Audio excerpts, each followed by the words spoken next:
Fashion show நிகழ்ச்சியில் makeup போட வாய்ப்பு தருவதாக கூறி 100க்கும் மேற்பட்ட பெண் அழகுகலை நிபுணர்களிடம் லட்சக்கணக்கில் பணம் மோசடி செய்த இளைஞரை கோவை சைபர் கிரைம் போலீசார் கைது செய்தனர். கோவை மாவட்டம் இருகூரைச் சேர்ந்தவர் கௌதம்.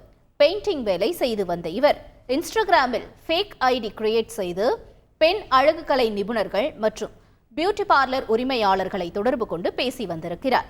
கோவையில் ஃபேஷன் ஷோ நிகழ்ச்சி ஒன்று நடக்க இருப்பதாகவும் நிகழ்ச்சியில் கலந்து கொள்பவர்களுக்கு மேக்கப் போட பெண் அழகுகலை நிபுணர்கள் தேவை எனவும் கூறி வலை விரித்த கௌதம் சிலரை மாடலாக நிகழ்ச்சியில் பங்கேற்க வைப்பதாக கூறியும் 10,000 ரூபாய் பணம் பெற்றிருக்கிறார்.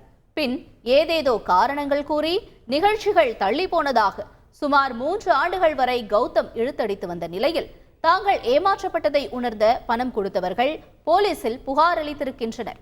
விசாரணையில் கோவை, திருப்பூர், ஈரோடு, நாமக்கல், நீலகிரி என பல்வேறு மாவட்டங்களில் 100க்கும் மேற்பட்ட பெண்களிடம் லட்சக்கணக்கில் மோசடி செய்யப்பட்டது அம்பலமானது. இந்த நிலையில் கௌதமை கைது செய்திருக்கும் கோவை சைபர் கிரைம் போலீசார் அவரிடம் தீவிர விசாரணையும் நடத்தி வருகின்றனர். செய்திகளை உடனுக்குடன் தெரிந்து கொள்ள உடனே சப்ஸ்கிரைப் பண்ணுங்க.